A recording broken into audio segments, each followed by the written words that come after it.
Good afternoon, everybody. Welcome to Just a Bit Outside. I'm Quigs. We got Johnny Buckets, John Faber over here. Morning, not afternoon. Morning. You know what I mean. It's 11 o'clock for me. It is afternoon time. You know, waking up early and celebrating a little bit of a certain team's victory, should I say? But we'll get into that. I don't know how late you were up last night watching that game, John, but Not much after the game, to be honest with you. you did have a long day. So we got a little bit more playoff baseball here. We got the championship series that could wrap up today. We've got, we'll give our World Series predictions here too at the end of the show. But before we jump into our teams, let's kick it over to the American League here, who had. We're going to do a little bit of catch up here. Let's start with Game 1, John. The Yankees at Houston at Minute Maid Park. There, 41,000 in attendance for this game. Kicked off. First pitch around 6:30 there, almost a 3.5 hour game. And I don't know how much of this one you saw, John, but looking at the final score here and looking at these lines, Yankees didn't get off to a good start in Game 1 now, did they? No, I watched a good bit of the game. Verlander looked good, as we kind of expected. No Scherzer-esque performance from him. It's similar ballparks, right? I mean, Minute Maid's not a big park. Yankees Stadium's not a big park. It wasn't this game. I guess we'll get to it later on about the balls just kind of getting out just a little bit. Balls that you don't think are going to get out, getting out, right?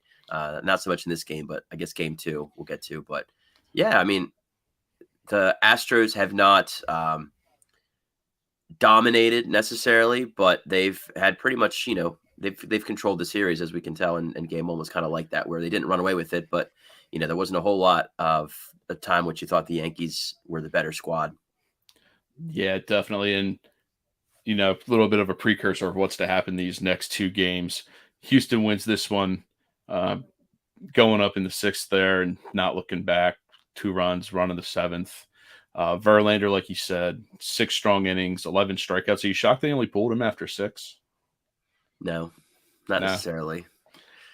Figured you're going on. You might as well just keep rolling with it. Yeah, he's 38, right? So something like that. And then you look at the Yankees line too. Again, going back to the divisional series where Aaron Boone tries to save his guys and it ends up costing the game and ending up have to go to Game 5. You have to start this series off with James Italian going up against Verlander, and kind of backfired on him. Yeah, kind of backfired. Aaron Boone has not had the pulse of the team the way that some other managers have. I don't think a whole lot of Yankees fans have been impressed with his managerial style so far. Yeah, and the sad thing is there too with Boone, they signed him to an extension this last offseason. Yeah. So I mean, what do the Yankees really care about that? Honestly, the amount of money they throw around. I mean, for the amount of money they throw around to. When we'll touch base on in Game 2 and 3 here, but the way that they've currently looked, yeah, I mean, you've got Aaron Judge who smacked 63 home runs in the regular season and did everything, but your starter doesn't even complete 5 innings, and then you bring in your first reliever in Schmidt, and he gets lit up. I mean, looking up there, giving up 2 runs, 2 home runs. Who do we have over here too? You think I would remember everything since I typed it all out, but Gurriel and McCormick over there, just hey, congratulations on your 1 inning of work here. Here's some long balls to welcome you to playoff baseball. And then the Yankees too. Harrison, I don't know how much of Bader you've been watching, John, but that's about the only solid bat for the Yankees right now, it seems like. Yeah, absolutely. With the amount of firepower they supposedly have in that lineup, for that to be their saving grace, and that's playoff baseball for you, man. I mean, you have the lineup, and every team left here has a heck of a lineup, right? But it's just a matter of who gets hot, when they get hot, how long they can stay hot, and nobody on the Yankees is hot at all besides Bader. Yeah, right? and questionable managerial and almost a precursor of things to come in Game 1, where you kind of question the pitching decisions. Mm-hmm. So it's Game 1. Houston wins 4-2, 4 runs, 7 hits on an error by Altuve. Let's get this down here.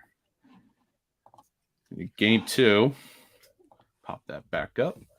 And not much of a not Now, too Tim, much different here. we need to scrap. I added a run there in the 8th, so my bad. I forgot to take that one out. It should be 3-2 final. They did not score in the 8th. We need to scrap this game totally because of the wind.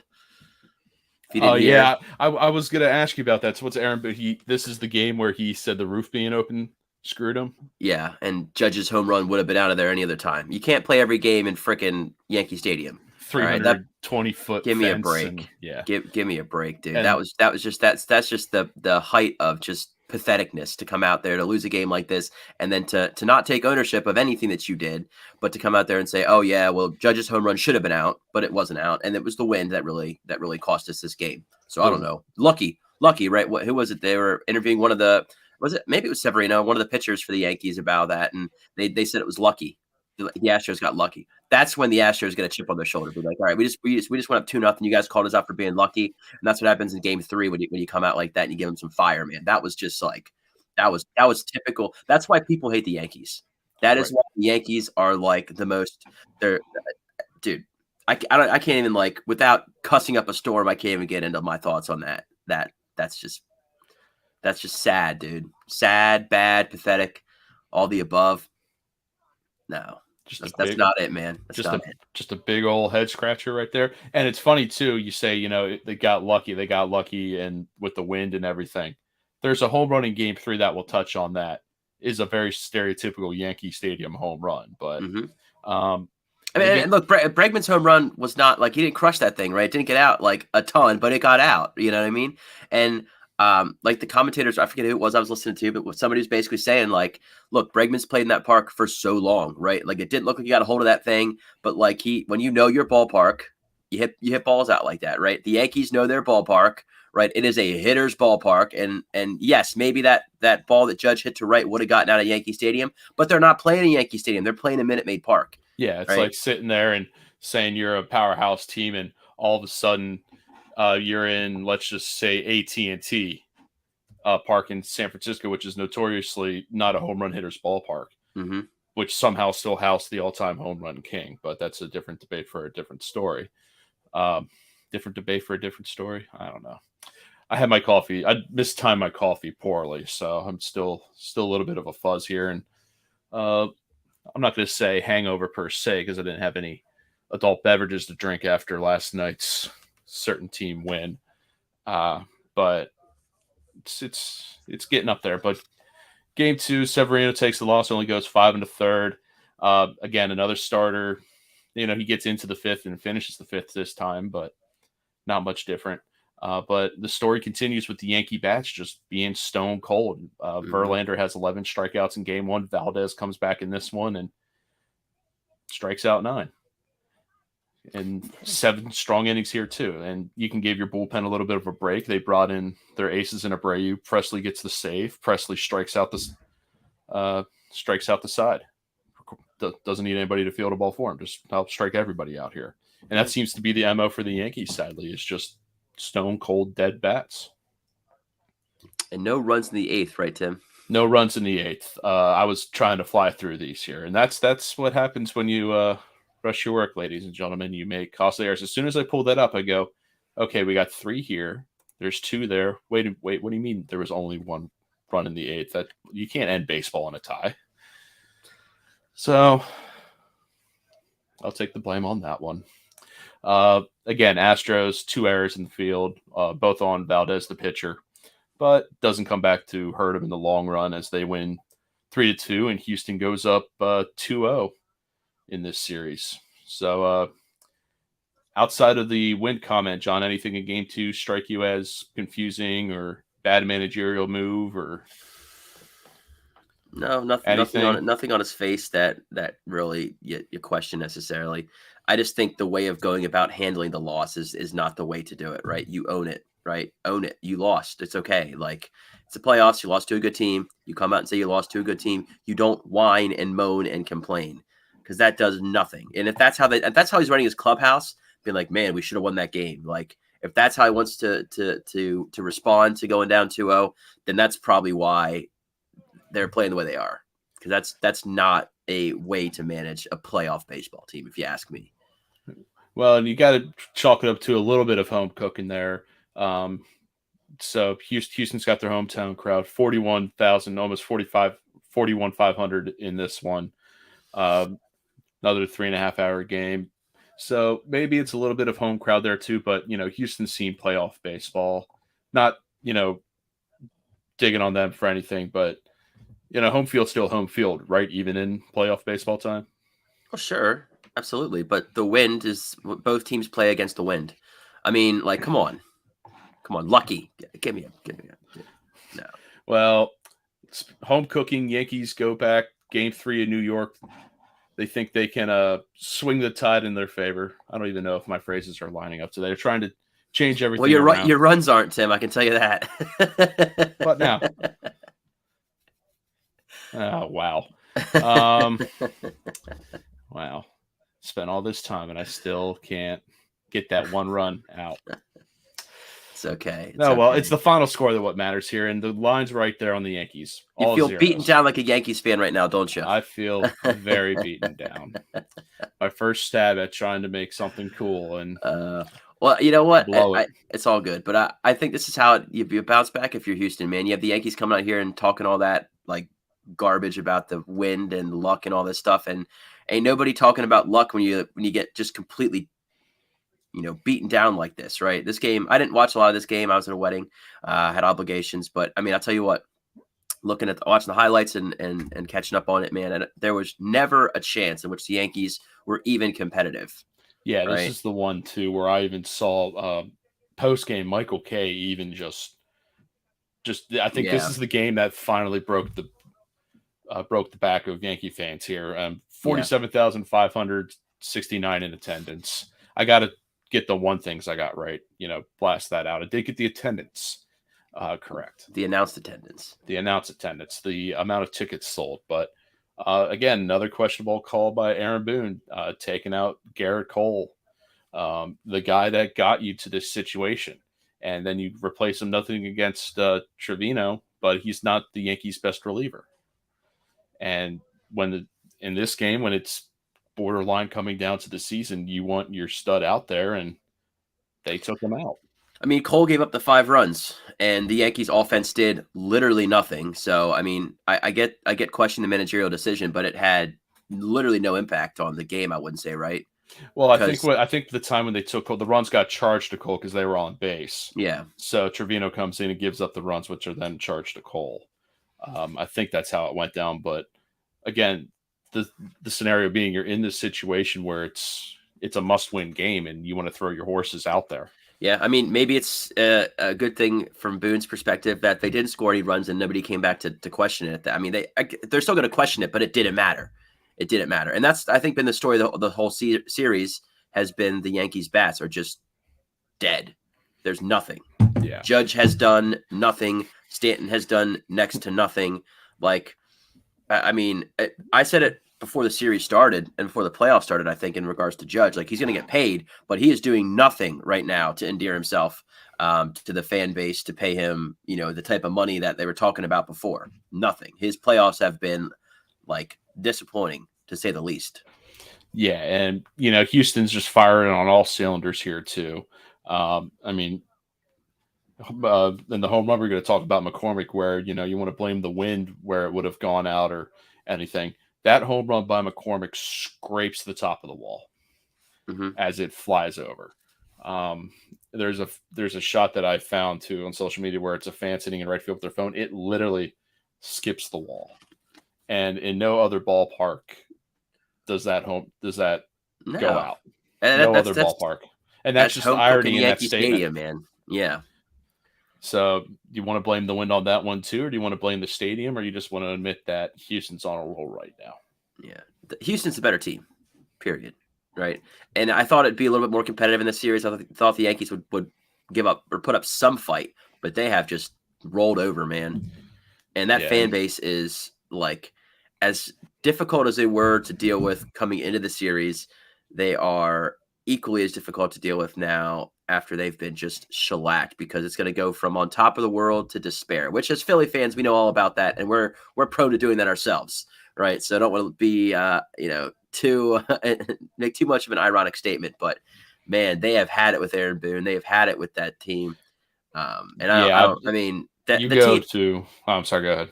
It's okay. It's not the kind of team that has a fight left in them. If you're coming out after game 2 and making excuses about luck in the wind, it's not the kind of team to put up a fight going down 3-0. Nothing. I mean, they might get a game. I'd be surprised if they got a game, but they're not getting more than one game in the series. No way. No, I was going to bring that up too here. Houston, commanding 3-0 series lead. One more win, Houston gets to the World Series. Game 4 in Yankee Stadium against Night. First pitch scheduled for 7:07. You've got McCullers versus nasty Nestor Cortez. And I don't know what it is with guys bringing back that 1980 stash, man. But dude, Matt Carpenter, man, hadn't done well for him this playoffs, so this series, I should say, right? Well, it's worked for Nestor. Yeah. So Nestor's on the mound tonight to save the Yankees season, and let's go. It's a Yankees thing because of like the beard, right? Like they can't grow the beard, so they have the mustaches instead, I guess, right? You have to be neatly trimmed. It's always been a rule for the Yankees. You can have facial hair, but it needs to be the mustache or very, very professionally trimmed facial hair. So you wouldn't be able to rock the goatee. The only reason why I'm not on the Yankees is the only reason is because of your face. Singular, yeah. So let's see here. So any kind of predictions here, John, while I get the NL like I said, set up here? I like Cortez. Maybe the Yankees steal one, but that's it. I mean, there's no fight in that team. Just the second that you come out after game 2 and the manager on down is talking like that, if I'm a Yankee, if the Phillies did something like that, I would be livid. I would want to go scorched earth and fire everybody. That is just that's disgraceful, man. You own your loss. Just own it. Period. Like the Astros are a good team. You lost in a hard fought game. Own it. And when you own it and you say we need to do better and do the small things and get the bats going a little bit more, then the next game those guys hear that, they come out and they do it. They don't want to hear the wind, the stadium, the roof was open and the wind and Judge's home run should have been out and blah blah blah blah blah. Get over yourself, man. You lost. You lost. If you have to question whether Aaron Judge's ball should have been out or not, Aaron Judge can smack the ball. He didn't smack that ball whatsoever, right? So, and he hasn't smacked the ball very often at all these playoffs. No. And another thing too, just to counterpoint it, where you want to blame the wind, you want to do this, if this, then that, but at the same time, you also don't want your manager coming out and being like, yeah, we suck. Now you want some accountability, but you can't just come out there and be like, Judge sucks, Stanton's not doing anything, I have no pitchers, I'm a horrible manager. I'm with you. I'm not in favor of calling out individual players by any means. Yeah, you absolutely do. And I don't think you get anything out of just playing the luck card. Nothing out of that. What does that do to your team? What does that tell them? Be like, oh, yeah, we should have won, but we didn't. So do the same thing next game and we'll win the next one if they don't get lucky again. No, that does nothing to help you out, right? The same way that calling out individual players out in public, that's not going to help you out there. Neither is blaming the wind and the roof and luck for a loss, right? So you're nothing for you. You're full on board. You've got your broom out. You've got Houston winning game 4. Yes, probably. But at the same time, it would not shock me if the Yankees get one. I mean, because any team that's good enough to get to playoffs and get to the CS should be good enough to win one game. You would think, and this is their last chance for it. So if they have anything left in the tank, they can squeeze this one out. But beyond that, I don't think they have a chance at the series. And if they do win today, they still have one more at home. It's a tough challenge, but you still got 2 at home. And if Cole is your 1A guy, Cortez has to be 1B, or you flip-flop the other 2. So I think it would be just because I like to see Twitter explode, and Twitter has just gone berserk since the Boone comments and Cashman. I think it's just, Yankee fans fire Brian Cashman's a thing right now. Get Boone out. And there's just memes all over the place. Just go to Twitter and find anything New York Yankees, and it's going to make you laugh. It's sad to see because I kind of wanted to see a rematch of the 2009 World Series, but Houston's too good. I mean, I'd rather play the Yankees because the Houstons are much better than the Yankees, or the Astros are much better than the Yankees, period. Right. So as a Phillies fan, from a biased perspective, I'd rather play the Yankees, but there's no doubt in my mind that the Astros are markedly better than the Yankees, period. Yeah, I think I'm with you. I think the Yankees win one at home. I still think this series doesn't go back to Houston. Yankees are going to win this one tonight. I think it's going to be like a 2-1 or a 1-0 kind of game. Mm-hmm. Aaron Boone, if he hasn't learned already, he's got to. Everybody's available. Everybody's got to be available today. You don't see tomorrow unless you win today.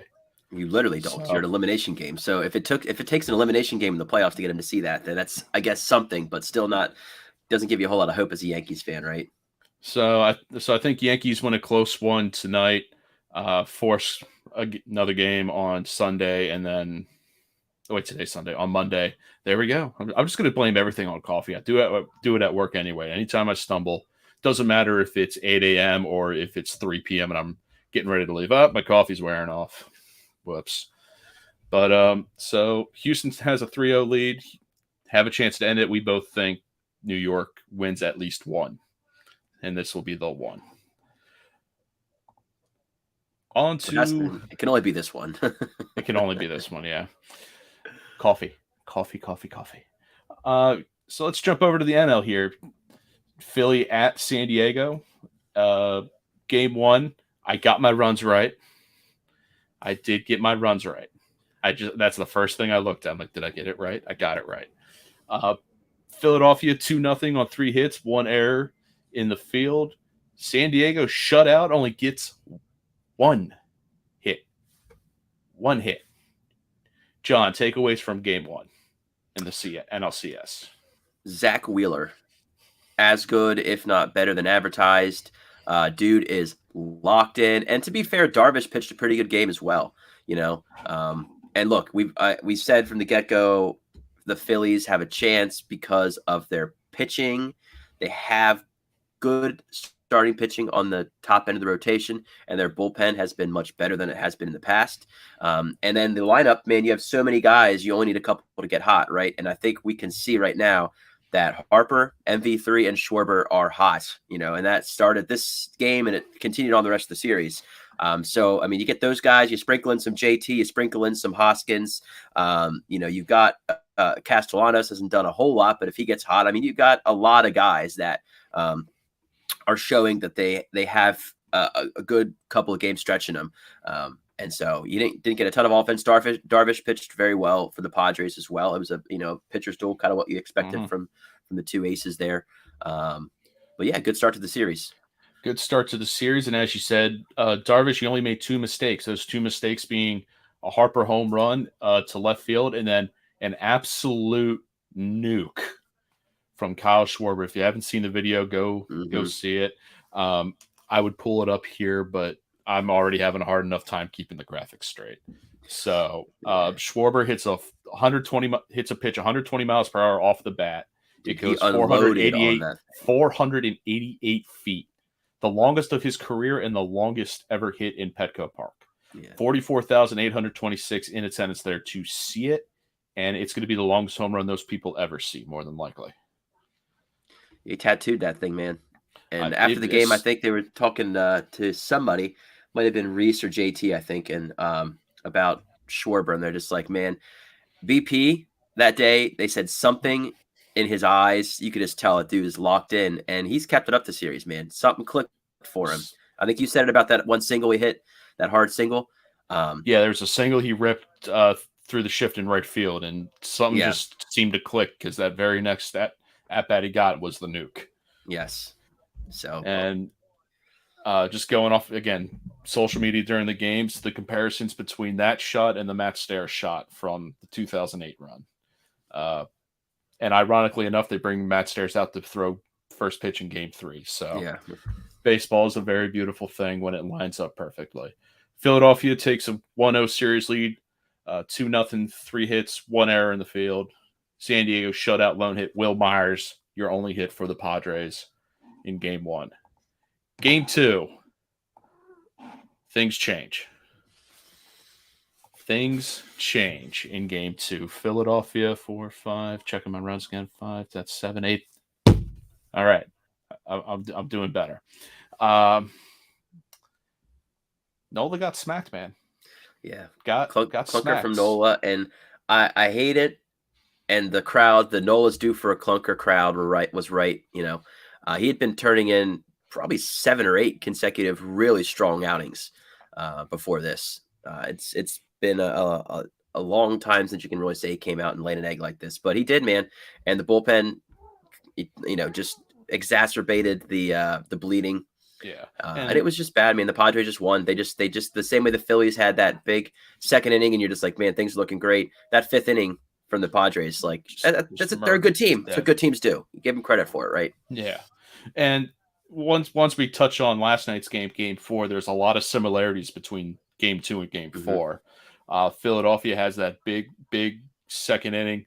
And then San Diego comes back out, and it was Drury and Bell, the former Cincinnati Red Drury, and the former Pittsburgh Pirate. And I think they batted around that inning, honestly, didn't they? In the 5th.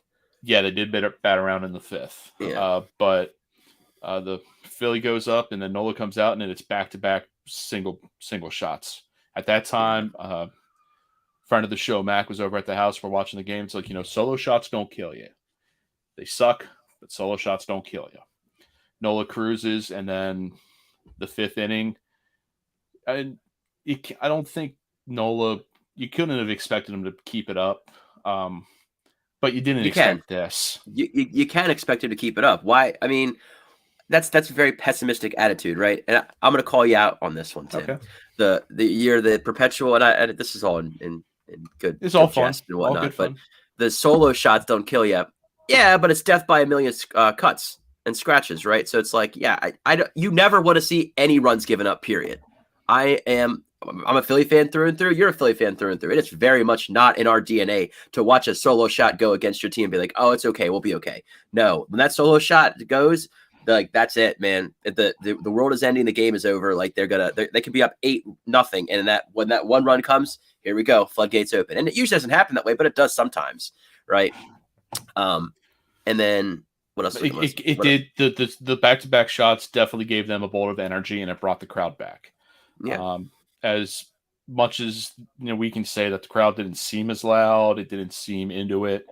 The second inning brought them back to life, and the last thing you want to do, and credit Philly Rob on this one as opposed to Aaron Boone. Rob goes for the kill, and we'll see it in games 3 and game 4, where when Rob Thompson has a chance to end the game, he's going to end the game. So. But in this one, but before we skip ahead to game 2, Nola gets rocked, gets pulled in 4 2/3. Yeah, and then I like Nola, but we can't keep giving him a pass for like outings like this. Like, oh, it's just what he does every so often. Like, no, he's not the ace because we have Wheeler now, but he would be the ace if it weren't for Wheeler. But the thing is, there too, you can't give him a pass on that. Nola would be an ace on 3/4 of other clubs. Yes, and he's a great pitcher. But again, most guys are going to get rocked at some point. It's just this one was too much. I'll give it to you. That 5th inning was flat. It was the flattest thing I'd ever seen out of Aaron Nola. That's the flattest thing I've seen out of most other pitchers not named Brad Hand. Brad Hand, another terrible pitcher in this game, doesn't even record an out. Yeah, it was bad. And it's bad. When you need somebody to come in and stop the bleeding, Brad Hand just opened up the wound. Yeah. And so Hand doesn't even complete an inning. Bilotti comes in for a 3rd. Then it's the floodgates have opened. Now you're just trying to limit damage. You try to save your studs. And the last pitcher you see there, Gibson, like that's all you need to see for Philadelphia fans. Kyle Gibson saw the mound. Kyle Gibson pitched in a playoff game. That's the kind of game 2 was. Well, and I guess that's strategic in the sense of like, who cares? Like, how often are you going to need Gibson in really must-win situations? So you might as well don't burn another arm that you are going to want to use down the road. Just give some like garbage time to Gibson, I guess, right? Tim's favorite pitcher of in Philly's history. Imagine this is White. Gibson in the mound. White flag. You call it off. Vierling and Harper with doubles in the game. Hoskins gets the run in the 8th, attacks Suarez, but Suarez comes in minus that. Can you think of anybody in recent playoff history, who's had as much of a roller coaster playoffs as Rhys Hoskins has? I can't. Man. In a playoff series, no. In a regular series, like a regular season, yes, I can name a couple. Yeah. But the last 2 weeks emotionally for Rhys Hoskins it's the highest of highs and the lowest of lows. I mean, and when you hear him talk, he handles it pretty well. Yeah, and at least outwardly. Yeah, I was going to say, and Game 3 was. We'll touch on Hoskins' things in Game 3, but Snell gets rocked early in the second, but overcomes it, finishes 5, and then you bring in Martinez. Anytime Martinez is on the mound for San Diego, I get worried. I'm surprised that they kept Snell in after that second inning, but I mean, I guess credit to him because after that, yeah, I mean, yeah. No, you weren't. I mean, you don't want to burn your bullpen too early, but I mean, yeah, you had to win a game. You have to win a game at home. So they bring in Martinez. Martinez shuts it down for 2 innings. Suarez and then Hader comes in, strikes out the side, and is 100 miles per hour and just destroys them. Machado gets a double off of Nola. Soto gets a double off of Nola during the meltdown inning. Drury and Bell, those are your 2 runs in the second, back to back, and then Machado adds one later off of Robinson. Well, and that Bell double, he didn't even know where it was. It took him like 6 seconds to react to that thing. Oh yeah, the Bell single. Yeah, he hits a ball and he hits it, and the first thing he does is look straight up. Oh yeah, he doesn't realize that he smacked a line drive to right field. Yeah, that's just the kind of game. Yeah, Game 2 was. So they couldn't do anything wrong. It worked out well. And again, they're a good team, man. That you get games like that from teams like that. I mean, you can't expect the Phillies to sweep the Padres. Padres are too good to get swept. Yeah. So San Diego takes Game 2. 8 runs, 13 hits, an error. Philadelphia, 5 runs, 8 hits, no errors. We go to Game 3. We come home to Citizens Bank Park. We're 45-279 are looking to see a turnaround, and they got the turnaround. Stott with 2 doubles. Joe Musgrove got lit up, and there you see it again. The guy that we talked about earlier who just found something and it clicked. Kyle Schwarber, first inning. Works a full count, gets a cutter low and away, and deposits it into right field. No win. That was first batter. Yeah, first batter. Lead off home run, set the tone. And no win questions on that one, huh? No, not at all. And biggest storyline this game for me, not to get too ahead of the curve, but just like we've had the up and down series from Hoskins, we had an up and down game from Segura, and defensively especially. Yeah. So you can see it there too. We'll go ahead and jump here to Segura. Gets the go-ahead runs there it was the 4th, I believe. Yeah. It was the 4th. 1, 2. I got my runs right. Yeah, I did get my runs right. So he gets the 2 runs there in the 4th. He commits an error the half inning before that. Comes up, gets the RBI, and then gets picked off at first. I think he's the first guy ever in a playoff game to record an error, get a hit, and get picked off all in the same inning. Yeah. So, and the double play ball that he dropped was just brutal. Yeah, just brutal, man. In any team that has a good shot at making the World Series, when you have 2 plays between Hoskins letting that chopper get off his glove, Segura dropping that ball at second base, and going back to last series with Hoskins, just literally just missing balls at first, a ball at first, I should say. I mean, like defensively, like the Phillies took a lot of crap from Keith Hernandez during the season for that, but I mean, they haven't really done a whole lot to like prove him wrong. Like, yes, their offense has backed them, their pitching has done well, but they've still committed like extremely costly errors, like at a alarmingly fast pace. Yep, and it's again, Rhys Hoskins has the down game. He's got the error. I think he struck out 3 times this game as well. Stott gets 2 doubles off of Musgrove. Castellanos gets a double off of Musgrove, and so does Bohm. Mm-hmm. So they do tag Musgrove a little bit in the loss. The big hit being Schwarber there. San Diego, they got their hits, but only 2 guys had 2. Drury again and Cronenworth, 2 hits each. And one of those Cronenworth hits was an absolute squib shot where it had so much topspin. As soon as it hit the ground, it ricocheted to the right. Yeah, the English on that one. And another thing, too, with this game, Philadelphia needing a big game out of Ranger Suarez, they get it. 5 innings, doesn't allow much damage. I mean, he allows the 2, but Ranger's good, man. He's definitely solidified that number 3 slot in the rotation next year for sure. He's earned it with the way he's pitched in the playoffs. I'll give him credit.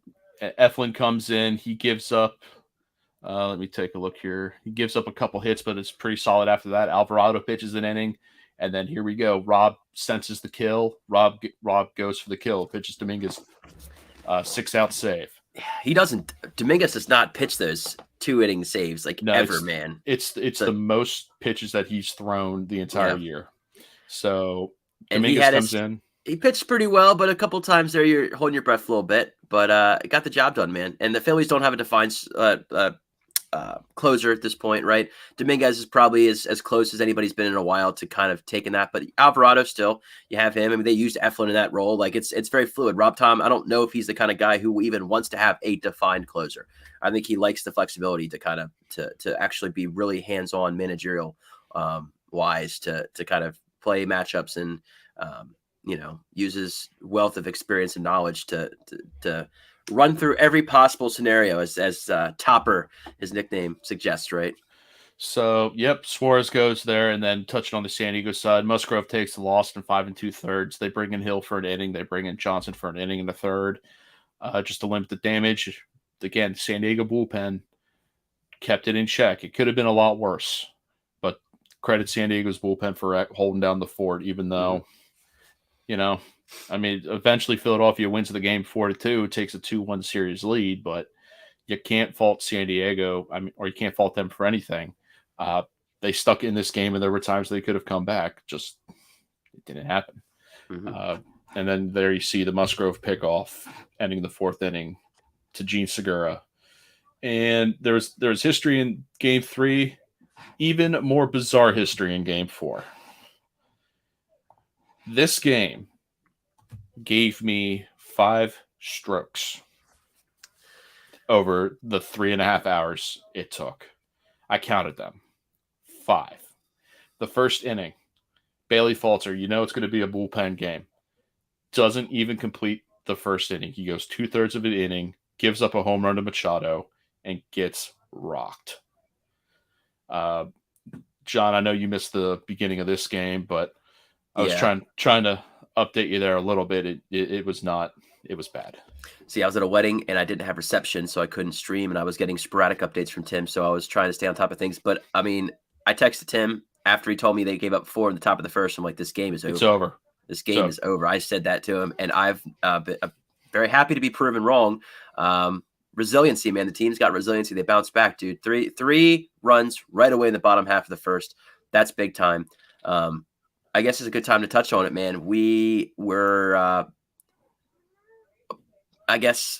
cautiously optimistic and trusting Rob Tom with his decision to go with Bailey as opposed to Thor again to start out the bullpen game. I guess it's one of the few times we can look at that and question his judgment, and it didn't turn out well, obviously.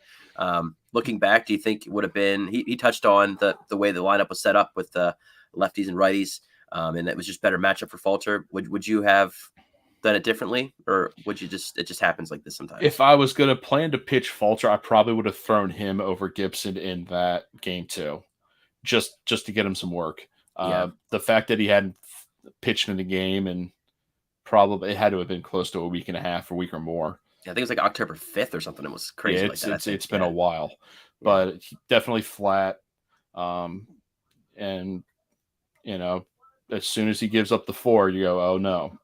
I was a little worried going into this game because it was a must win for San Diego, and John Schmaltz was not shy to constantly let you know that San Diego has never lost 2 in a row in the playoffs. And he's unbearable, man. Unbearable. Go ahead. I don't want to cut you off here. Now, we have the same thing. Yeah, and I want to say here too, I know we're touching a lot on Philadelphia here. Just due to my work schedule, I wasn't able to watch a lot of the ALCS, just some highlights. With Philadelphia being on later, I was able to watch all these games. So, and if the roles were reversed, we'd be going on longer about the ALCS. But and I'm unapologetically a homer. So is Tim, right? We don't try and hide that. But John Smoltz is on a national broadcast. John Smoltz is.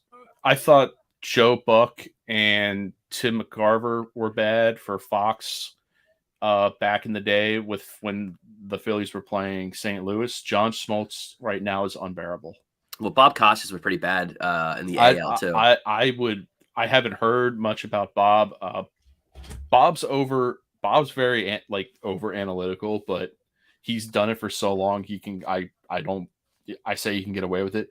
John Smoltz sits there and analyzes every little thing, and it comes off so anti-Philly. It's cringy. He is a smart guy. He's great baseball Very mind. smart. He's a Hall of Famer. There's that for a reason. I don't mean to throw shade on him in that sense. It's just you get the feeling, again, coming from a homer perspective, right? So take it for what you will with the greatest salt, because me and Tim are coming at it as diehard Philly fans, and he's Braves guy through and through. But you feel like he's trying to use the analytics that are going to make the Phillies look bad and be positive for anybody who's playing the Phillies. It doesn't seem like he ever has anything that he wants to touch on that is beneficial or positive about or for the Phillies. Yeah. So, and to get, I think we've said our things. I don't want to rag on about here with Schmaltz and the broadcasting, because I'm sure there are times too that, and we don't see it, that, things are pro Philly. I just, and I was texting you and all my Philadelphia friends too, the whole game were just like, John Smoltz is unbearable. I was almost tempted to mute the TV and throw on MLB audio to listen to the radio broadcast, which was 2 batters behind at one point. Yeah. But, Fulcher gets rocked in the first inning. Clevenger, you're thinking, okay, this guy in the same boat as Fulcher. He hasn't pitched in a while. Mm-hmm. He could be flat, and he doesn't record an out. First 3 guys who hit score, and Harper gets a double, brings in the 3rd run, and he's done. And you see the note there on the bottom. It's the first time since the 1932 World Series where each team starter fails to get out of the first inning. I mean, you don't expect much from a bullpen game, but you expect more than that. My God. Yeah. And then, the Padres turn to their guy. The guy I said earlier, when he comes in, I'm scared. It's Martinez. Goes 3 innings and is exactly what you needed for them. Philadelphia doesn't get anything going off of Martinez. The only good thing about Martinez pitching 3 that game pretty much would signal that he's unavailable, but we'll see today. All hands on deck, like you said, but if he goes, he's not going. Yeah, not going much. We'll touch on it here, but Minaya comes in after Martinez, and that's another guy that they acquired, expected to be a good rotation guy, just wasn't able to put it together, and another guy that was flat. And Philadelphia comes out in the 5th and just tags him. And they get the runs back. And at this point, I think I've had my 2nd or 3rd stroke during that exchange. What do you think, John? Were you still? I tuned. You got back around the 7th, right? I got back in the 6th. Yeah, the bottom of the 6th. Yeah, I got to see the Schwarber home run was one of the first plays I got home for. So I saw that one, and I saw JT's the next inning. And then I saw. Listen, Robertson, for all the crap we give him, pitched well towards the end. Mm-hmm. Eflin looked sharp, man. Eflin looked sharp. You got to think he's coming out of the bullpen next year. You got to want it. I pay him a good amount, man. He's earned a defined ongoing slot, I think, in the bullpen moving forward. But he pitched well. And listen, everybody's favorite Phillies pitcher, man. We all love him. Brad Hand with the win. I mean, listen, dude, we love the guy. I was about to bring that up. Philadelphia ties the game at 4 going into the 5th. They bring in Brad Hand and immediately gives up a 2-run home run to Soto. And he gets the win, baby. Baseball's a beautiful thing. Baseball is beautiful. Brad Hand gets booed off the mound. Yeah. And then Philadelphia goes and scores 4. Hoskins rips a home run off Minaya. Hoskins has 2 this game. Again, the rise of Rhys Hoskins comes back after striking out 3 times and having an error. It's a 2 home run kind of game. 2-run bomb in the 1st, and then another bomb off Minaya in the 5th. And then at this point, the wheels have fallen off. Like you just can't believe this game has gone down the way it has. Oh yeah. After Brad Hand, you finally get Noah Syndergaard, who, in hindsight, probably should have started, but seeing the outcome of the game, it is what it is now. Then Robertson comes in for an inning and 2/3, and Eflin shuts it out. Martinez had his 3 innings. Minaya falls apart a little bit. You bring in Garcia, Wilson, and Morjan to finish it off for San Diego, and Game 4 has got to be one of the wildest playoff games I have ever seen. So I agree with you. The one thing I'll kind of say is an overarching observation that I had that I was happy to be wrong about. Game 2 when the Phillies blew that 4-run lead, I said that's devastating this game. And I was wrong. They bounced back, but you get the feeling, the same sense that the Padres blowing this game after that huge first inning could really have them feeling defeated going into elimination game. So, and I was going to bring that up to Game 5. Let me pull it back up here. You're going to get your rematch of Game 1. You're going to get Wheeler Darvish, and that first pitch is at 2:37 today. Mm-hmm. Philadelphia wins. They go to the World Series. So we've touched up on the games of the past. We're at the point we're at now. John, what happens in Game 5? Wheeler, man. I mean, I'm not the kind of guy that says that an ace of pitcher is due for a clunker, right? So Wheeler's been pitching lights out. Who am I to say he won't keep doing it, man? And the way the bats are playing, I mean, how good is Harper, man? How good is MV3, dude? Harper has been on an absolute. I think he's hitting like over 400. Oh my God, he's amazing. He almost had that record. He missed it.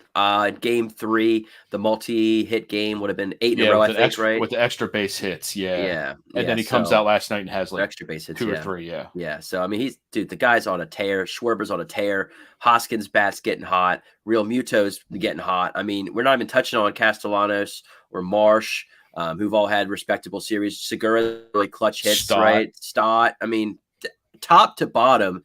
There's no team is hitting the ball like the Phillies are right now. That's a fact. Now, any given day it can change, and Darvish is a good pitcher, right? So I don't think it's going to be a blow up by any means. I think it'll be tight, but you got to go with the Phillies, man. You gotta take the homer pick, and the momentum's on their side, and the crowd too, and the crowd. The Phillies have yet to lose a game in the playoffs at Citizens Bank Park, so.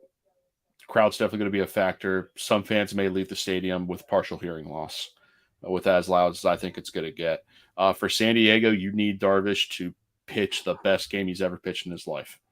And then, again, the thing that's going to get San Diego, you burn through a lot of bullpen. Yeah. And Philly went through a lot of bullpen too. So it's no excuse for either side. And then touching back on too, you're saying everyone on Philadelphia seems hot. San Diego, like they're studs, Soto, Machado, like they're not hitting right now. They had a couple, they had the home runs last game, but before that point, they were just as stone cold as anybody. I think what was it?